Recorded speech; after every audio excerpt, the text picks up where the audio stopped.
इन 5 मांगों पर आपको ध्यान देना होगा। सबसे पहले आप रेलवे का एग्जाम कैलेंडर अनाउंस करो। एग्जाम कैलेंडर ऐसा अनाउंस ना करें जो आपने किया है, जिस पर आप फॉलो नहीं करते। एग्जाम कैलेंडर ऐसा होना चाहिए जो एसएससी जैसा बोर्ड कंडक्ट कराता है। एक एक चीज बिल्कुल नीट एंड क्लीन, आप डेट से लेकर नोटिफिकेशन से लेकर एक एक चीज वहां पे लिखिए। दूसरी चीज, जो ग्रुप डी में आपने वैकेंसी घटा रखी है, जबकि आरटीआई के थ्रू पता चला कि बहुत सारी वैकेंसी खाली है, ग्रुप डी की वैकेंसी इंक्रीज कराइए। साथ ही साथ जो केस का लफड़ा फंसा हुआ है कोर्ट में, ये केस आपका ही फैलाया हुआ, इसको साफ करिए। और हर एक बच्चे को इसमें फायदा होना चाहिए। नंबर ऑफ वैकेंसी बढ़ाइए ताकि दोनों पक्ष उसमें संतुष्ट हो सके और अपनी नौकरी की तैयारी कर सकें। तीसरा जो मुद्दा है वो ये कि रेलवे वेटिंग लिस्ट लेकर आए। आप एनुअली एग्जाम कंडक्ट करा रहे हैं, बहुत अच्छी चीज है, लेकिन वेटिंग लिस्ट लेकर आइए, क्योंकि बहुत सारी ऐसी पोस्टें हैं, क्योंकि जब बच्चा तैयारी कर रहा होता है तो केवल एक एग्जाम की तैयारी नहीं करता। अगर वो ग्रुप डी में पोस्ट में उसका सिलेक्शन हो गया तो जरूरी नहीं कि पूरा जीवन ग्रुप डी में बिताएगा।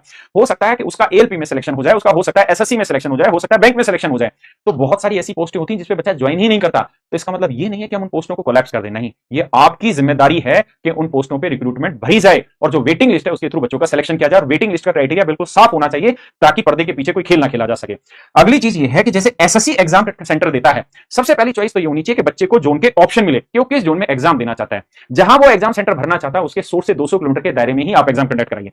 मान लीजिए बिहार के किसी एक डिस्ट्रिक्ट का बच्चा पटना में रह के तैयारी कर रहा है, तो वो एग्जाम देने यही चाहेगा कि पटना के आसपास का सेंटर मिले। तो मैं ये चाहता हूं कि एग्जाम सेंटर अलॉट करते वक्त बच्चे की चॉइस का ध्यान रखा जाए और किसी भी हालत में 200 किलोमीटर से दूर सेंटर ना डाला जाए।